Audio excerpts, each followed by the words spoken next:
अब जैसे ये शंकराचार्य घाटा जोड़ रहे हैं, जीव ही ब्रह्म है, जीव ही ब्रह्म है, जीव ही परमात्मा है, और पूजा करें पार्वती की, फिर पार्वती क्या होगी? इनसे पूछे कोई बड़ी आत्माओं तो दुनिया में बेकार। और भी बहुत से सिरफरे ऐसे हैं, कुछ पंथ चल रहे हैं जो जीव ही ब्रह्म है, तू ही परमात्मा है, तू ही परमात्मा है। फिर पूजा किसकी करे? टट्टू की। फिर किस लिए गुरु शिष्य बने बैठे हो जब तू ही भगवान है? तो जीव तो गधा भी है, फिर वो भी भगवान है, इसका मतलब है। तो इनकी ना तो कोई आधार किसी वस्तु का, दुनिया को गुमराह करके काल के जाल में फंसा रहे हैं। अब जितने भी कबीर पंथी हैं और ये राधा स्वामी पंथ, धन धन सतगुरु पंथ, और ये कृपाल मिशन वाले, सारे एक का कुआ का पानी है, राधा स्वामी वाले जितने भी। और ये ठेका ले रहे हैं सतलोक और सचखंड का, भगवान का, परमात्मा सतपुरुष का। और सतपुरुष को निराकार बताते हैं, कहते ऊपर तो प्रकाश ही प्रकाश है, चेतन ही चेतन है। वहां जाकर के परमात्मा में आत्मा ऐसे मिल जाती है जैसे समुद्र में बूंद। बोले आदमी हो, ये तो ऐसा कर्म हो गया जैसे कोई समुद्र में डूब कर मर गया। तो ऐसी कौन सिर में दर्द करेगा, आपत कौन मोल लेगा उसमें जाकर? वहां कोई भी कोई नहीं। फिर वहां हम क्या करेंगे? जब भगवान नहीं है, हम उसकी तरफ में घूम रहे हैं, परमात्मा में ले उसके दर्शन कराएंगे। जैसे आज जन्म आपने पढ़ा था, श्वेत छतर सिर मुकुट विराज देखत ना उस चेहरे नु, सतलोक में परमात्मा विराजमान है। तो इस प्रकार परमेश्वर ने हम सभी की उत्पत्ति की। हम ठाठ से रहा करते थे, सदा बाहर वर्ष से किसी चीज का अभाव नहीं। कहीं फुहारे चल रहे हैं, कहीं वर्षा हो रही है परमात्मा की, बहुत सुंदर मौसम रहता है, ना गर्मी है ना सर्दी है, और कोई काम नहीं। बने बनाए आहार तैयार मिलते हैं, सदाबहार वृक्ष है, फलदार वृक्ष है, अमृत जैसे मीठे वो सभी जल है, नदियां बहती हैं दूधों की। तो हम वहां रहा करते थे। हम अपनी नालायकी के कारण इस काल के जाल में फंस गए। वो कैसे फंसे? कुछ दिनों के बाद इस काल भगवान ने, इस क्षर पुरुष ने, ये काल बाद में कहलाएगा, इसको अभी ये दास क्षर पुरुष कहेगा। क्षर पुरुष, ज्योति निरंजन क्षर पुरुष, इसका वास्तविक नाम कैल है। कैल इसने सोचा कि हम 3 जने एक लोक में, एक द्वीप में, और बाकी सभी अपने अलग अलग द्वीपों में ठाठ से रह रहे हैं। इसने फिर अपनी सोच के अनुसार सोचा कि मैं तपस्या करके पिताजी से, परम पिता परमेश्वर कबीर देव जी से, सत्य पुरुष से अलग स्थान प्राप्त करूंगा। ऐसा ही किया। इसने एक पैर पर खड़ा होकर तपस्या की। हम कैसे फंसे इसके जाल में? जब ये एक पैर पर खड़ा तपस्या कर रहा था, इसने 70 युग के पीरियड तक, जैसे सतयुग, त्रेता, द्वापर, कलयुग, ये 4 युग हैं, 43,20,000 वर्ष के। तो ऐसे ऐसे 70 युग तक इसने तपस्या की। 70 युग। जब ये तपस्या कर रहा था तो हम इसके ऊपर आसक्त हो गए। इसके ऊपर हम आसक्त हो गए कि देख कितना दिन हो गए इसने एक टांग पर खड़ा है, वो कमाल है, ओ हो। अब उधर से परमेश्वर ने आकाशवाणी की कि बच्चों तुम इसकी इस कलाबाजी को मत देखो, व्यस्त रहो, अपना मस्त रहो, इसमें मत आस्था बनाओ। हम ऊपर से तो सावधान हो गए, पर अंदर से कसक गई नहीं। हम इसको हृदय से तान लाएंगे, अपने मालिक न भूल गए।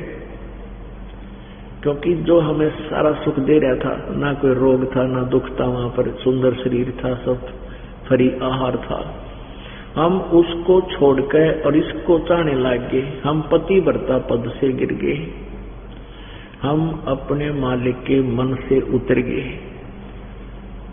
परमेश्वर ने बहुत बार कहा, पर हम बाज नहीं आए। कौन? जितने भी 21 ब्रह्मांडा में चींटी, जीव जंतु, मच्छर, मक्खी, हाथी, घोड़े, शेर, बाघ जो बने हुए हैं, और मनुष्य, ये सभी। परमात्मा ने पूछा कि ज्योति निरंजन बोल, क्या चाहता है तू? इसने कहा, परमात्मा यहाँ हमारे लिए थोड़ा स्थान है, अलग स्थान दे दो, परमेश्वर ने कहा कि 70 युग के तप के बदले में तुझे राज देता हूं, 21 ब्रह्मांड दे दिए तेरे को, चल। जैसे कोई सेठ धनी पिता अपने पुत्र को 21 प्लाट दान कर दे उसका हक ले जा। लेकिन अभी उसमें कंस्ट्रक्शन भी करनी, ये 4 प्लाटों में घूमता रहा, फिर 21 प्लाटों में घूमता रहा ब्रह्मांडों में। फिर इसने सोचा इसमें कोई रचना हो, रचना की सामग्री भी भगवान से मिल रही। हम सभी कबीर परमेश्वर के आगे भिखारी हैं। इसने 70 युग तब फिर किया।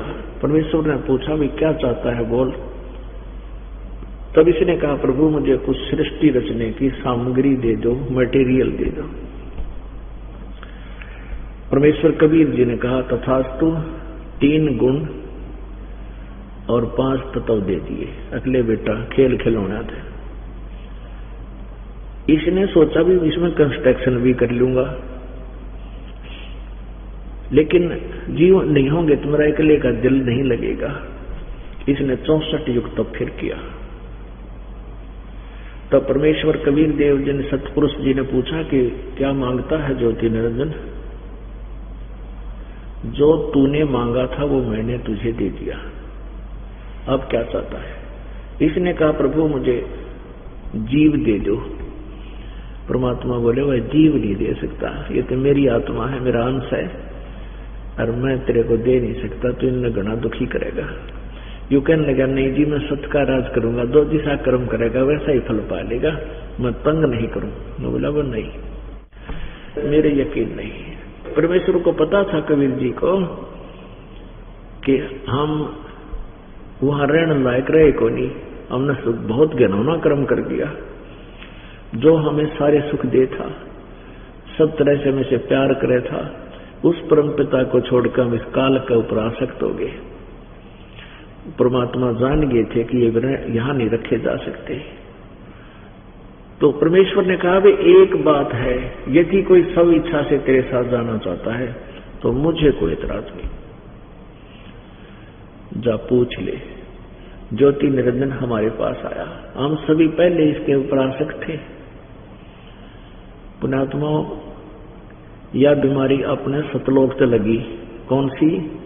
जैसे आप देखते हो जवान लड़के और लड़कियां कॉलेज में पढ़ते हैं, स्कूलों में पढ़ते हैं, वो फिल्म बहुत देखते हैं और फिल्मों में सिलेक्ट कर लेते हैं कि यो हीरो मेरा फेवरेट हीरो है या मेरी फेवरेट हीरोइन है। वो उछल कूद कर अपने पेट के लिए, रोजी रोटी के लिए चटक मटक है, और ये फेवरेट बना लिया उन्हें। लेना एक ने देने दो। जो यहाँ हिसार में या बरवाला में कोई हीरो, अभिनेता या अभिनेत्री आ जा, इन बोले इन बालकों का देखो वहां कट हो जाएगा, इतने इकट्ठे हो जाएंगे, कित तो आ जाएंगे, स्कूल कॉलेज भी छोड़ देंगे, और वो 1 किलोमीटर तक स्टेज पर खड़ी दिखाई देंगे वह, और दूर तक कहेंगे वो खड़े। हाँ, लेना एक न देने दो, धक्के खाकर सारा दिन घर आ जाएंगे। बता वो उन के देंगे, वो फेवरेट इनको। तो ये बीमारी हमारा वहां से लगी थी। यो अपने लिए डले ढो रहा था और हम इसमें चाण लाएंगे। तो जो ही ये हमारे पास आया, हम तो पहले इस पर आसक्त थे, चारों तरफ बन रह गए इसके। तो इसने कहा कि पिताजी से मैंने ऐसे ऐसे 21 ब्रह्मांड प्राप्त किए हैं, मेरे साथ चलोगे? वहां पर मैं बनाऊंगा हीरे पड़ने द्वारात के पहाड़ होंगे, दूधा की नदी बनाऊंगा, बड़े फलदार वृक्ष होंगे, स्वर्ग बनाऊंगा, महास्वर्ग बनाऊंगा, वहां ठाठ से रहा करेंगे। तो हमने कहा कि हम चलने को तैयार हैं, यदि पिताजी आज्ञा दे तो। पिताजी की अनुमति हो जाए तो हम चल पड़ेंगे। तो ज्योति निरंजन फिर परमेश्वर के पास गया, प्रार्थना की करबद्ध होके, हे प्रभु, हे पिताजी, कुछ आत्माएं, कुछ जीव आत्माएं मेरे साथ चलने को तैयार है। परमेश्वर ने कही कि मेरे सामने हाँ बरुआ, जो मेरे सामने हाँ सभी करती देगा मैं उसको तेरे साथ भेज दूंगा। तो आगे दोनों आगे, यह सरपुरुष और परम अक्षर पुरुष। परमेश्वर ने कहा भी कौन कौन इस ज्योति निरंजन के साथ जाना चाहते हैं, हाथ खड़े करो। अब अपने पिता के सामने सभी को शर्म आई, क्यों कैसे हाथ करेंगे, नीची गर्दन कर ली। परमेश्वर ने कहा, अरे तू नू कहता ये सारे तैयार हैं, कोई बोलता है को नहीं, सन्नाटा छा गया। परमेश्वर ने कहा, बोलो भाई कौन जाना चाहते, बोलते क्यों नहीं। तो हम में से एक ने सबसे पहले डेर किया, हिम्मत करी, और वो आत्मा खड़े हुए, खड़ा होकर कहा कि मैं इसके साथ जाना चाहता हूं। वहां पर हम हंस रूप में हैं, वहां हंस बोले जाते सभी को, कहते मैं इनके साथ जाना चाहता हूं।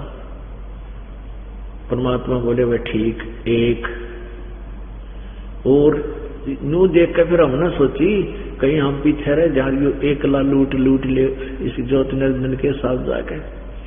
फिर तो देख सबने दोनों हाथ खड़े कर लिए।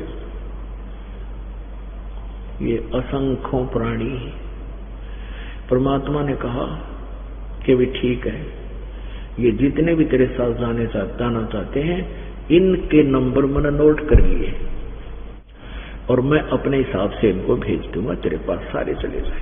तू जा अपने ब्रह्मांड, 21 ब्रह्मांड पहले सतलोक में ही थे, ये वापस आ गया, वहीं चला गया।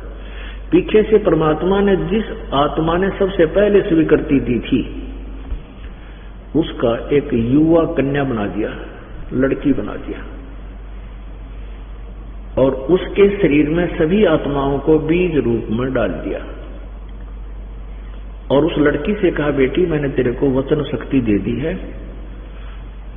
आप ज्योति निरंजन के पास जाओ और जितने भी जीव वो कहे तो वचन से उत्पन्न कर सकती है, नर और मादा,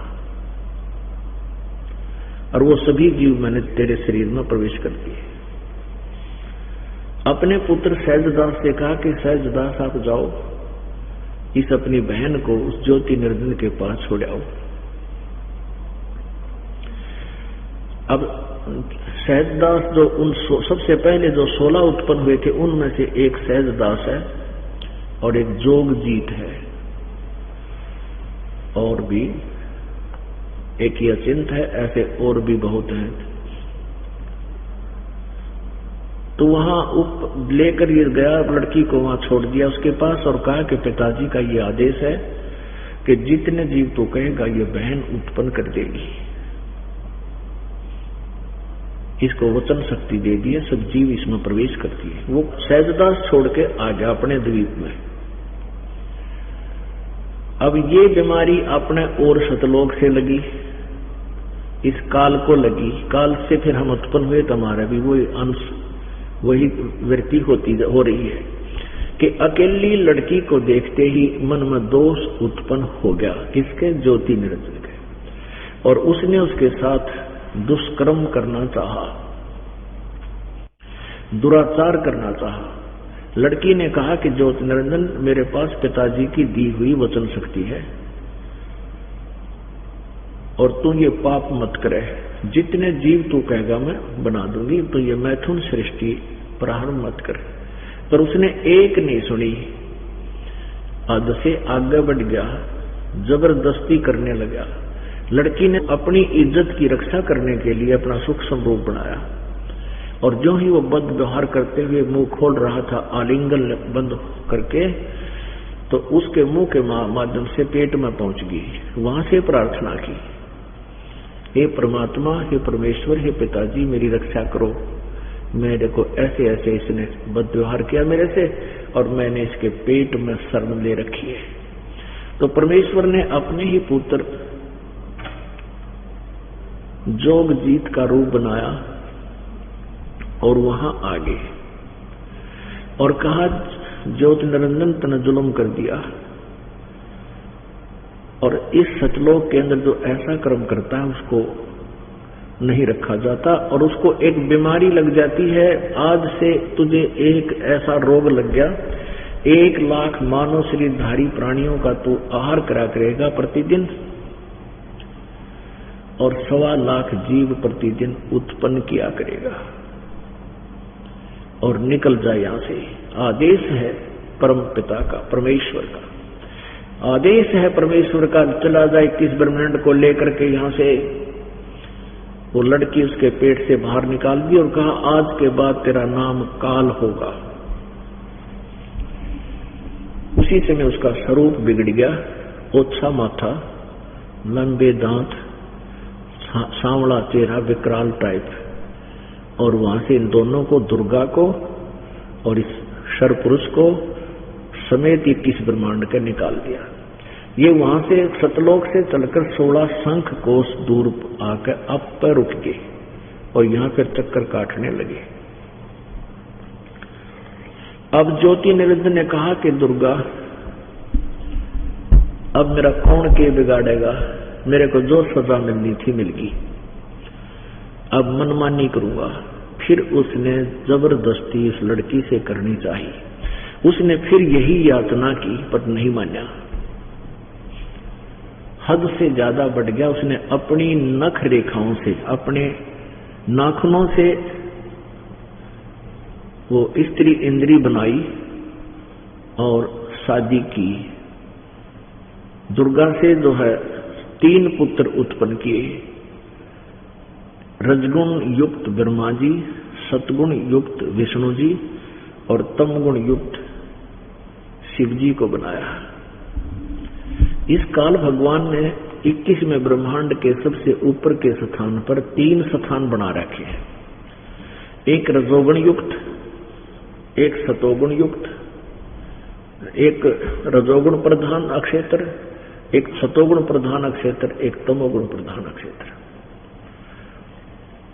अब रजोगुण प्रधान अक्षेत्र की डेफिनेशन बताते हैं आप जी को। जैसे एक मकान में 3 कमरे हों, 3 कक्ष, एक कक्ष में चित्र लगा रखे हो, अश्लील चित्र, अर्धनग्न शरीर, तो वहां जाते ही मन में विकार ऑटोमेटिकली आएंगे और जब तक वहां रहेगा उन पर नजर रहेगी, मन में दोष पैदा रहेगा, ऐसा स्वभाव बन जाएगा।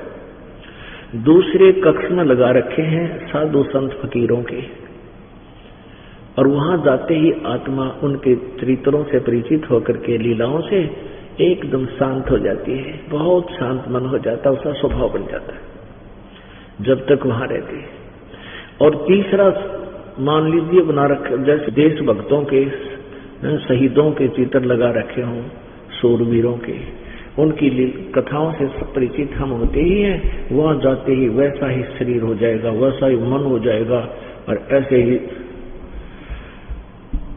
खून खोलने लग जाएगा उनके विचार सुनकर के, ऑटोमेटिकली है स्वभाव के। तो ऐसे ही इस काल भगवान ने ऊपर 3 रजोगुण प्रधान, सतोगुण प्रधान और तमोगुण प्रधान 3 क्षेत्र बना रखे। जब ये दुर्गा को अपनी पत्नी रूप में रजोगुण प्रधान क्षेत्र में रखता है, इनके दोनों के संयोग से जो पुत्र उत्पन्न होता है वो ऑटोमेटिकली रजोगुण युक्त हो जाता है, उसका वैसा ही स्वभाव बन जाता है, उसमें वो गुण प्रवेश कर जाता है। और दूसरे स्थान पर जब ये जाते हैं, उस बच्चे की उत्पत्ति जब हो जाती है रजोगुण प्रधान वाले की, ब्रह्मा की, उसको अचेत रखते हैं और जैसे कोमा में परवरिश जारी रखते हैं, कोमा में रखते हैं उनको। जब वो युवा हो जाते हैं तो ब्रह्मा को कमल के फूल पर रख देते हैं, इसी प्रकार विष्णु को शेष सैया पर और शंकर भगवान को कैलाश पर्वत पर। तो दूसरे अक्षेत्र जो सतोगुण प्रधान अक्षेत्र होता है, उसमें ये दोनों जब रहते हैं तो इन दोनों का स्वभाव उस क्षेत्र में सतोगुण युक्त हो रहता है और इनके संयोग से जो पुत्र उत्पन्न होता है उसका भी स्वभाव ऐसा ही हो जाता है। वो बालक रूप में ही उस बच्चे को फिर ये अचेत रखते हैं और फिर उसकी परवरिश जारी रखते हैं। युवा होने के बाद उसको फिर शेष नाग उत्पन्न करके अपनी वचन शक्ति से शेष नाग के ऊपर लुटा देते हैं, बेहोश रखते हैं, फिर उनको वहीं से इसको सचेत करते हैं। और तीसरे स्थान पर जब जाते हैं जो तमोगुण प्रधान क्षेत्र है, तो वहां इन दोनों के सहयोग से ये काल जो है ये शंकर रूप बना लेता है। शंकर का रूप जैसे आप देखते हो, ये जो कि तो डिट्रो कॉपी उस काल का पुत्र है। तो वहां दुर्गा को पार्वती बनाकर रूप धारण करवा लेता है, स्वयं शंकर रूप धारण कर लेता है, तमोगुण प्रधान क्षेत्र में रहते हैं, और वहां इनके संयोग से जो पुत्र उत्पन्न होता है वो ऑटोमेटिकली ऐसा ही हो जाता है। और जब ये सतोगुण प्रधान क्षेत्र में होते हैं तो ये विष्णु रूप धारण कर लेता है, दुर्गा को सावित्री रूप धारण करा देता है। इन दोनों के संयोग से वो पुत्र वैसा ही उत्पन्न होता है। ऐसे ही रजोगुण प्रधान क्षेत्र में होते हैं तो ये ब्रह्मा रूप धारण कर देता है 5 मुंह वाला, और दुर्गा को सावित्री रूप धारण करा लेता है। इनके संयोग से जो पुत्र उत्पन्न होता है वो उसी का हम सकल हो जाता है। इस प्रकार ये तीनों पुत्रों की उत्पत्ति करता है। जब ये बच्चे बड़े हो जाते हैं तो इनको अलग अलग सचेत कर देता है। ब्रह्मा को कमल के फूल पर, विष्णु को शेषनाग की सैया पर, और वहीं से उसके नाभि कमल से फूल निकाल देता है। फूल के ऊपर वो ब्रह्मा ने बैठा दिए, फिर वो सचेत कर दिए, फिर वो नीचे उतरा ब्रह्मा, वहां विष्णु सोया पाया, वो फिर उसमें से एक भूतनी निकली। ब्रह्मा के अंदर दुर्गा ने अपना अन्य रूप बनाकर विष्णु जी को बेहोश कर रखा था, ऐसे ब्रह्मा को कर रखा था, तो उनमें से निकल गई तो वो सचेत हो गए। ऐसे विष्णु जी के शरीर से ये दुर्गा फिर निकली तो ऊपर आकाश में खड़ी होगी, वो विष्णु जी सचेत हो गया। इतने में शंकर जी भी वही भेज दिया, प्रेरित करके, सचेत करके। अब ये तीनों इकट्ठे हो गए। फिर ये दुर्गा ने कहा कि तुम तीनों, ऊपर से एक विमान भेजा काल ने कि इनकी फड़क निकाल दे अभी, कहीं ये फिर आगे चल के अपने आप को भगवान मान बैठे और सृष्टि रचना ना करें, कोई बकवाद करने लग जाए। तो उसने इस दृष्टिकोण से ऊपर से एक विमान आया। दुर्गा ने कहा कि पुत्रों तुम अपना अपना काम संभालो, ब्रह्मा सृष्टि करेगा, विष्णु सतिथि करेगा और शिव जी संहार करेगा। इन्होंने कहा कि सब जगह जल ही जल है, हम किसकी सृष्टि सतिथि संहार कैसे करेंगे। आकाश से एक विमान आया। दुर्गा ने कहा तुम तीनों इसमें बैठो, तुम्हारी ऊपर की सैल कराती हूं। तीनों उसमें बैठ गए। दुर्गा ने अपनी शक्ति से उनको आकाश में विमान भेज दिया। ये देवी पुराण 3रा स्कंद अध्याय नंबर 5, 6, 7 में वर्णन है। तो ऊपर आकाश में जब विमान गया तो ब्रह्मलोक में पहुंचा। वहां देखा एक दूसरा ब्रह्मा और बैठा है, ये काल दूसरे रूप में बैठा। दूर से देखा तो विष्णु और शंकर ने पूछा, शंकर जी ने पूछा कि ब्रह्मा ये और ब्रह्मा कौन है। ब्रह्मा जी कहते हैं मुझे नहीं मालूम, ये ब्रह्मा, ये जगत का रचयिता ब्रह्मा कौन है, मैं कौन हूं, हमारा क्या उद्देश्य है। मेरा दिमाग चक्कर काट गया। वहां से फिर और हमारा विमान आगे गया तो वहां एक त्रिनेत्रधारी और शिव जी निकला जो नंदी वृषभ पर बैठा था। उसको देखकर हमारे साथ, ब्रह्मा जी बता रहे हैं, उसको देखकर हमारे साथ बैठे शंकर जी का, जो हमारा भाई शंकर है, इसका सिर चक्कर काट गया कि और शिव जी कौन है, शंकर कौन है। फिर हम आगे को चल दिए। आगे देखा तो एक विष्णु और पाया, एक लक्ष्मी और बैठी देखी। इसके बाद फिर ये आगे चले गए, वहां दुर्गा मिली। अपने आत्माओं, ये जो कथा दास ने सुनाई थी, परमात्मा ने 600 वर्ष पहले बताई थी कि मां अष्टंगी, पिता निरंजन, ये जम दारुण वंशन अंजन। अब इसको थोड़ा सा कंसेप्ट क्लियर करना पड़ेगा कि कौन कौन से सदग्रंथों में ये परमात्मा की बोली हुई वाणी कहां से सिद्ध होती है। ये देखिएगा शिव पुराण,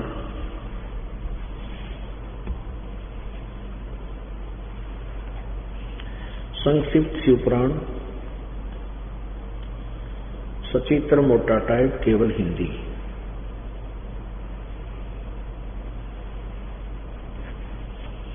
गीता प्रेस गोरखपुर से प्रकाशित। इसके कौन है संपादक?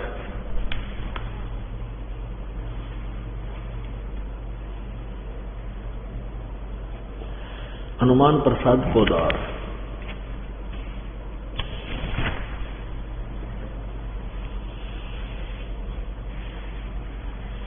ये कहां से प्रकाशित है?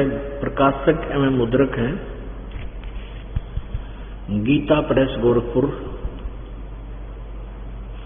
गोविंद भवन कार्यालय कोलकाता का संस्थान। ये इनके फोन और फैक्स नंबर है।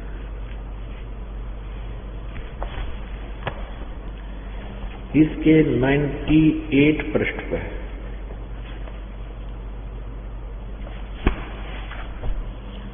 रुद्र संहिता,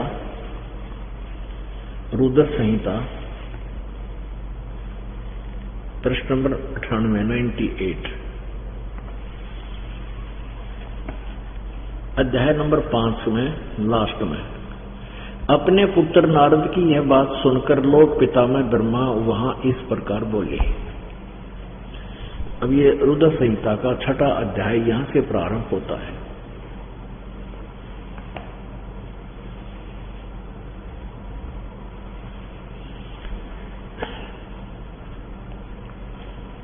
ब्रह्मा जी ने कहा, ब्रह्मन देव शिरोमणि, अपने पुत्र नारद से ब्रह्मा जी बता रहे हैं, तुम सदा समस्त जगत के उपकार में लगे रहते हो।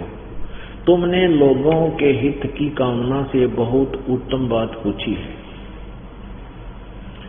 जिसमें समस्त चराचर जगत नष्ट हो गया था। सर्वत्र केवल अंधकार ही अंधकार था, न सूर्य दिखाई देते थे, न चंद्रमा आदि आदि, जल का भी कोई सत्ता नहीं थी। उस समय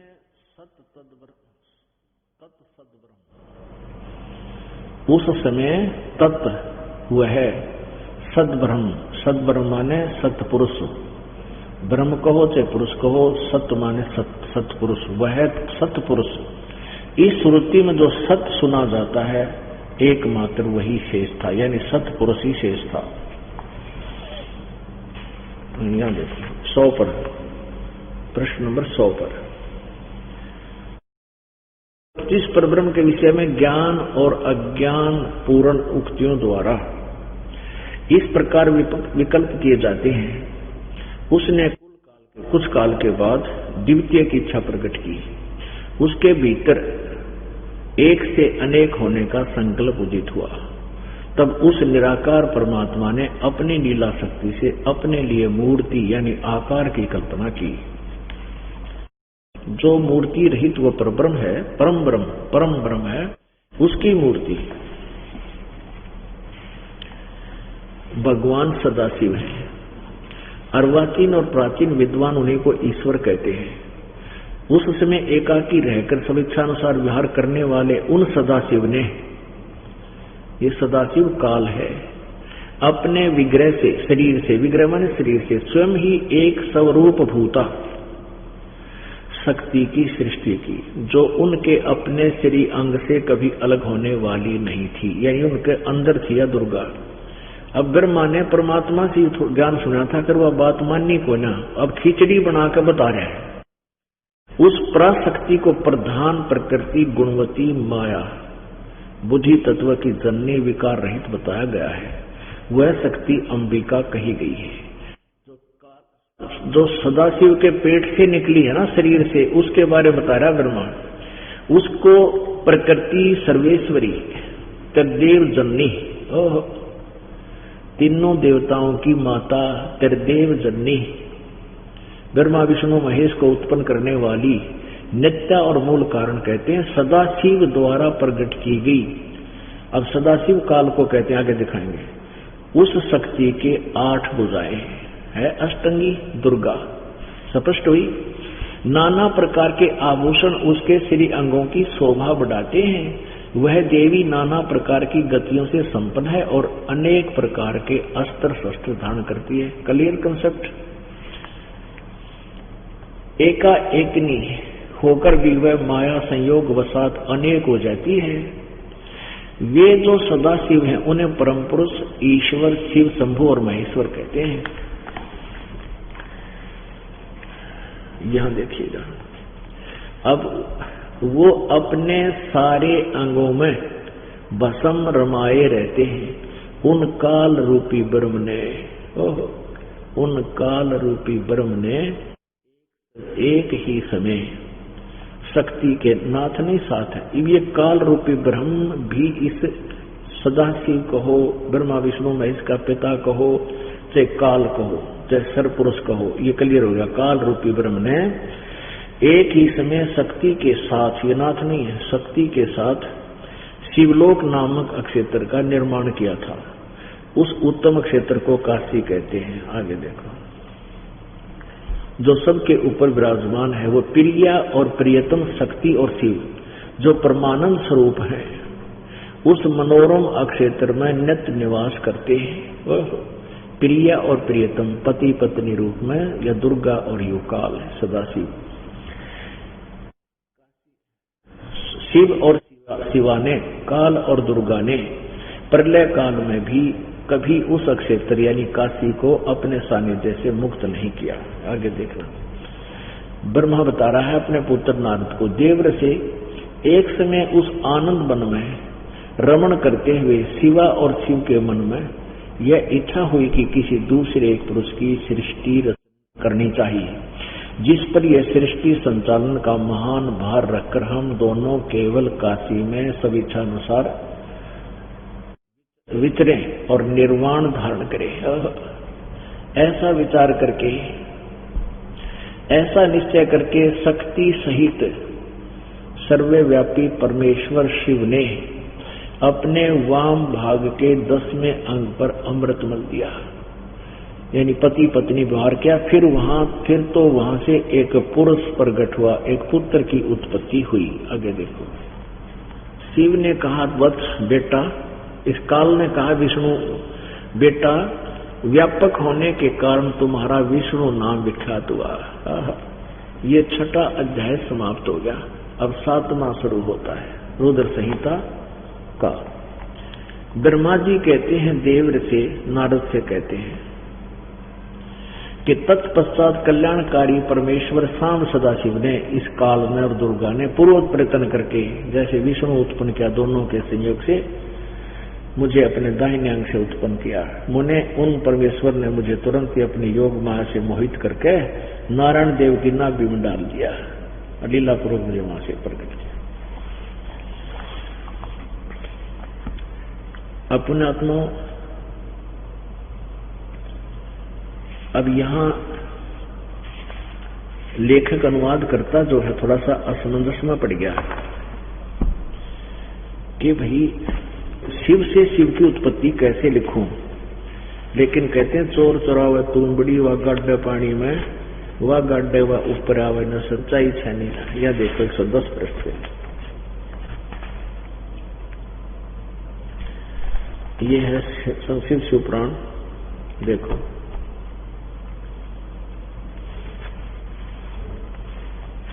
और ये 9वां अध्याय। इस प्रकार ब्रह्मा विष्णु और रुद्र इन 3 देवताओं में गुण हैं। रजगुण ब्रह्मा, सतगुण विष्णु, तमगुण शिव। रुद्र कहो चाहे महेश कहो, परंतु शिव ये इनसे नारायण का पिता है, वो गुणातीत माने गए हैं। अब क्लियर कंसेप्ट 25 और 26 पृष्ठ करेगा कि इन तीनों से भी न्यारा एक और है जो काल है। एक समय ब्रह्मा और विष्णु में एक झगड़ा हो गया इस बात पर। ब्रह्मा कहे विष्णु जी को मैं तेरा बाप, विष्णु जी कहता मैं तेरा बाप। इन दोनों का खूब लठ बजा। इनके बीच में काल ने, इनके पिता ने एक तेजो में स्तंभ खड़ा कर दिया, एक पिलर सा खड़ा कर दिया तेजो में, बहुत लंबा चौड़ा। ये लड़ना छोड़कर उसके ऊपर नीचे चल पड़े। किसी ने देखा कितना लंबा चौड़ा है। फिर काल आ गया वहां पर, इनको समझाने लगा। फिर इन्होंने पूछा, कुछ प्रश्नोत्तरी की, तो क्या बताते हैं ये देखिएगा। पृष्ठ नंबर 25 पे संक्षिप्त शिवपुराण, पृष्ठ नंबर 25 पे, और ये है विद्वेश्वर संहिता। विद्वेश्वर संहिता ये है इनका वो ब्रह्मा विष्णु महेश के, ब्रह्मा और विष्णु के बीच में स्तंभ खड़ा कर दिया काल ने। तो इन्होंने यहां पूछा, ब्रह्मा विष्णु ने पूछा, प्रभु सृष्टि आदि 5 कृत्यों के लक्षण क्या क्या हैं, यह हम दोनों को बताइए। युकाल बोला, पुत्रो तुम दोनों ने तपस्या करके प्रसन्न हुए मुझ परमेश्वर से सृष्टि और स्थिति थी। नामक 2 कर्तव्य, ये 2 काम प्राप्त किए हैं, कार्य जॉब, ये दोनों तुम्हें बहुत प्रिय है। इसी प्रकार मेरी विभूति स्वरूप रुद्र और महेश्वर, ये हो गए ना 2, तो ये ऊपर हो गए, रुद्र और महेश्वर ये 2 और न्यारे हो गए। इनको मैंने संहार और तिरोभाव मुझसे प्राप्त किए, परंतु अनुग्रह नामक कर्म दूसरा कोई नहीं पा सकता। रुद्र और महेश्वर ने अपने कर्म को ये भूले नहीं, इसलिए मैंने इनके लिए अपनी समानता प्रदान की है। ये वे रूप वेश और कर्त वाहन आसन और आयुध आदि में मेरे समान ही हैं। काल कह रहा है कि ये मैं ऐसे रूप में प्रकट होता हूं और ये मेरे ही समान है। अब यहां क्लियर करना पड़ेगा पुण्यात्माओं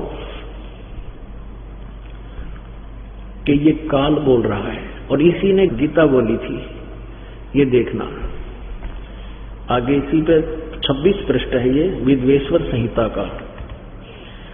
ये काल बोल रहा है, मैंने पूर्व काल में अपने स्वरूप भूत मंत्र का उपदेश किया है, जो ओंकार रूप में प्रसिद्ध है। ओम, ओंकार कहते हैं ओम को, और वह मंगलकारी मंत्र है, महामंगलकारी मंत्र है। सबसे पहले मेरे मुख से ओंकार ओम प्रकट हुआ, जो मेरे स्वरूप का बोध कराने वाला है।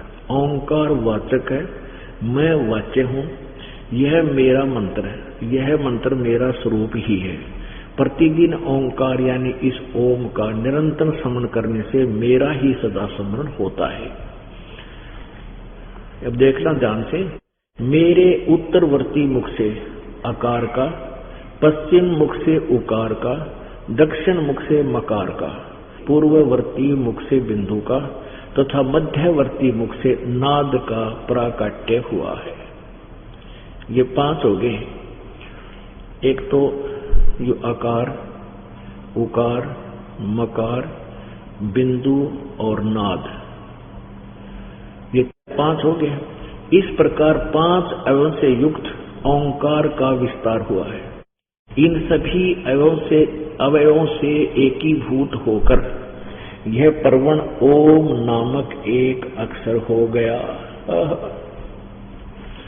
अब यहां देखो, नडंगा कर रखा है यहाँ, ये अनुवाद करता ने बात बिगाड़ी है।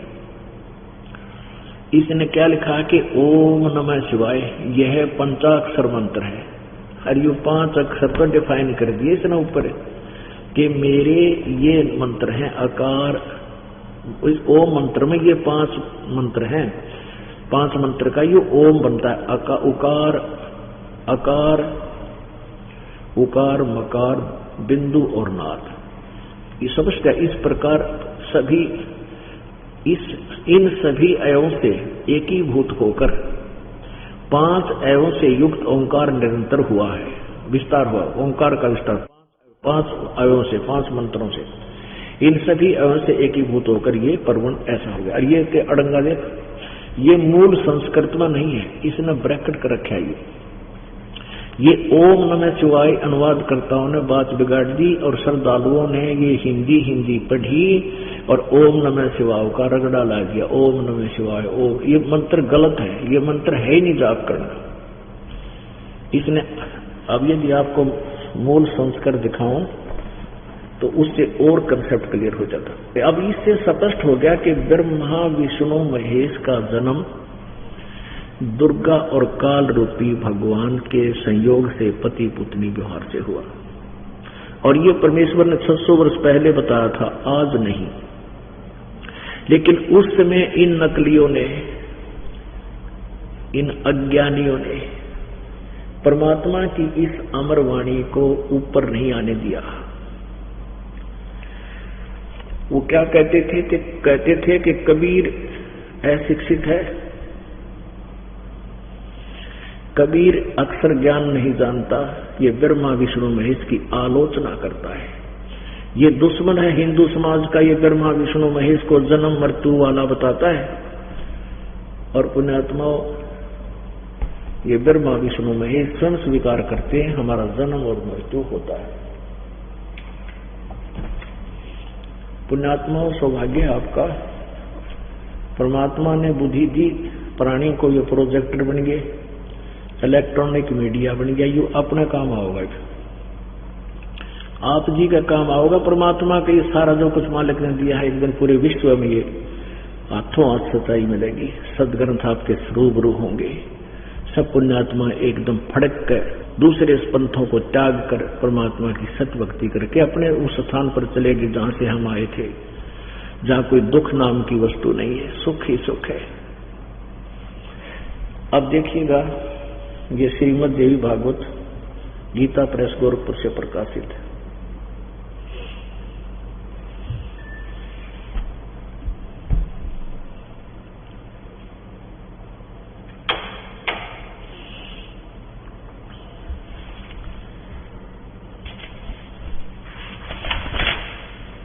इसके कौन है संपादक? हनुमान प्रसाद पोदार, चिमनलाल गोस्वामी। ये गीता प्रेस गोरखपुर से प्रकाशित है। प्रकाशक एवं मुद्रक है गीता प्रेस गोरखपुर, गोविंद भवन कार्यालय, कोलकाता का संस्थान। अब इसके 123 पृष्ठ पर आपको दिखाते हैं।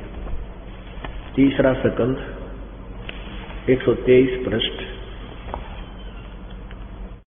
विष्णु जी अपनी मां दुर्गा की महिमा को सुना रहे हैं। तुम शुद्ध स्वरूपा हो, ये सारा संसार तुम इसे उद्वासित हो रहा है। मैं ब्रह्मा और शंकर, हम सभी तुम्हारी कृपा से विद्यमान हैं। हमारा तो आविर्भाव माने जन्म और तिरोभाव माने मृत्यु हुआ करता है। केवल तुम ही नित्य हो, जगत जननी हो, प्रकृति और सनातनी देवी हो। हमारा तो जन्म और मृत्यु होता है। प्रकृति दुर्गा को भी कहते हैं। भगवान शंकर बोले, देवी यदि महाभाग विष्णु तुम ही से प्रकट हुए हैं, तो उनके बाद उत्पन्न होने वाले ब्रह्मा भी तुम्हारे ही बालक हुए। फिर मैं तमोगुणी लीला करने वाला शंकर क्या तुम्हारी संतान नहीं हुआ? अर्थात मुझे भी उत्पन्न करने वाली तुम ही हो। सिवे संपूर्ण संसार की सृष्टि करने में तुम बड़ी चतुर हो। इस संसार की सृष्टि, स्थिति और संहार में तुम्हारे गुण सदा समर्थ हैं। उन्हीं तीनों गुणों से उत्पन्न ब्रह्मा, विष्णु एवं शंकर, रजगुण ब्रह्मा, सतगुण विष्णु, तमगुण शिव जी, नियमानुसार कार्य में हम तत्पर रहते हैं। अब इससे हो गया क्लियर कंसेप्ट। दुर्गा पुराण में ये स्वयं स्वीकार करते हमारा जन्म और मृत्यु होता है, और मैं रजगुण, तो हमारी माता है, हम आपके पुत्र हैं। रजगुण ब्रह्मा है, सतगुण विष्णु, तमगुण शिव जी।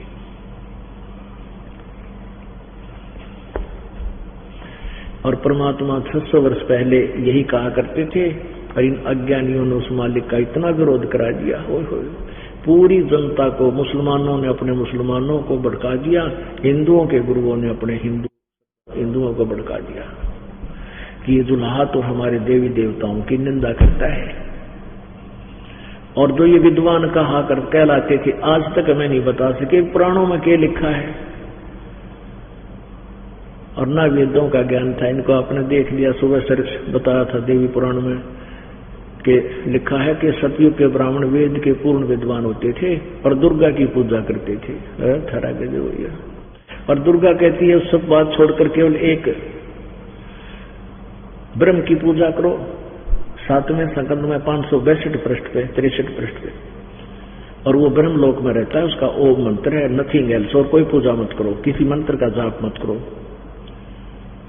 और ब्रह्म कहता है गीता जी में कि मेरा 8वें अध्याय के 13वें श्लोक में कि ओम इति एक अक्षरम ब्रह्म विभारण माम अनुसमन यह प्रियति तुजन देह सयाति परमामृति। मेरा केवल एक ओम अक्षर है, एक अक्षर ओम है। और वही गीता, इस बार भी आपने शिव पुराण में देखा, वो खुद कह रहा है कि मेरा एक ओंकार परवण ओम मंत्र है जो 5 अवयवों से बनकर एक अक्षर हो गया। अब परमात्मा क्या कहा करते थे, मोती मुक्ता दर्शत नाही, ये जग है सब अंदरे, दिखत के तो नैन चश्म, इनको फेरा मोतिया बंदरे। जिसके सफेद मोतियाबिंद हो जाता है, उसकी आंखें बड़ी स्वस्थ दिखाई देती है, पर उसको दिखता कुछ नहीं। ऐसे ये महाविद्वान दिखाई दिया करते थे, संस्कृत बोला करते थे, इनको वो मैं ऋषि की पदवी दे रखी थी, इनको वेदों और पुराणों का कह का पता नहीं था। और उस परमेश्वर ने जिनको ये निरक्षर बताते थे, अज्ञानी मूढ़ बताते थे, उन्हें 600 वर्ष पहले वेदों पुराणों और इन गीता जी का सिंपल लैंग्वेज में यथार्थ चित्रण करके वर्णन करके लिपिबद्ध करवा रखा। आज हमें यह पहचान होगा कि सचमुच कबीर इज गॉड है, कबीर जी इज गॉड है, कबीर परमात्मा है। अब अभी आपने सुना धर्मदास ये जग बोराना, कोई ना जाने पद निर्वाणा, यही कारण मैं कथा पसारा, और जग से कहिए एक राम न्यारा। न्यारा राम का आपको पता लग गया। ये तत्व ज्ञान की कुंजी है, ये सृष्टि रचना। अब क्या बताते हैं, ब्रह्मा विष्णु महेश अपने पिता काल के लिए तीनों लोकों में जीव की व्यवस्था कर रहा है। जैसे ब्रह्मा के अंदर एक ऐसा गुण है जिसके प्रभाव से हम अपने आप इतने प्रेरित हो जाते हैं, युवा होते ही संतानोत्पत्ति करते हैं, और फिर एक दूसरे मोह ममता इतनी प्रबल हो जाती है जीव के बस के लिए, इसे दूर हो जाओ। ये सतोगुण भगवान शिव के गुण की करामात है। और तीसरा संहार युग काल का पुत्र तीसरा तमोगुण कर देता है। अब उसके बारे में क्या बताते हैं, सुनना ध्यान से। माया आदि निरंजन बाई, अपने जाए आप खाई। ओए होए, माया और ये दुर्गा, माया और काल है। कहते हैं आप पर जमा है, आप पर खावे। ये अपने पति के लिए पैदा करती है, और फिर ये तीनों पुत्र आ गए, हमें नर नारी करके यहाँ संतानोत्पत्ति करवा कर काल के पास भेज देते हैं।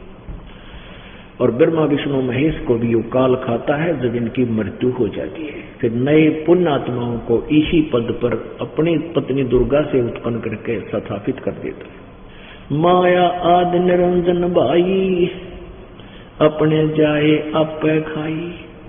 ब्रह्मा विष्णु महेश्वर चेला, ओहंग सोहंग का है खेला।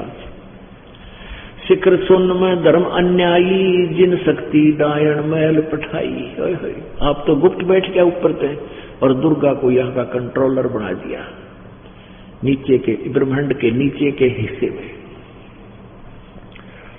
लाख गिरा से नित उठ दूती, माया आदि तकत की कुती। अभी दुर्गा को भी मालिक धमका रहा है कि ये पैदा करती है और अपने पति को भेज देती है, तो ये भी दोषी है। लाख गिरा से नित उठ दूती, माया आदि तकत की कुती। होय होय, क्योंकि सबसे पहले घटियापन इसने करा, परमात्मा को त्याग कर इस काल को चाहने लगी। तो कहते हैं माया आदि तकत की कुती, इस परमात्मा की कुतिया है यार, यानी इसने घटिया कर्म किया, अपने मालिक को छोड़कर इधर चले। फिर हम भी इसे दुष्ट हम हो गए जब उस मालिक ने छोड़कर यहां मरे। लाख ग्रासे नित उठ दूती, सुबह उठते 1 लाख ये काल खा जाता है, जिसकी नियमत या दुर्गा है, इसलिए इसको साथ में लताड़ रहे हैं प्रभु। 1.25 लाख घड़ियां नित भांडे, अंसा उत्पत्ति पर ले डंडे। कहते हैं 1.25 लाख रोज पैदा करते हैं, 1 लाख को खा जाता है। 1.25 लाख घड़ियां नित भांडे, भांडे मानिए बर्तन जिसमें ये जीवात्मा बंद कर रखी है। इसको कई नामों से पुकारा है, इसको महल भी कहते हैं। कहते हैं करने नो दीदार महल में प्यारा है, महल भी कहते हैं, इसको घट भी कहते हैं, इसने भांडा गढ़ा भी कहते हैं, इसको पिंड भी कहते हैं।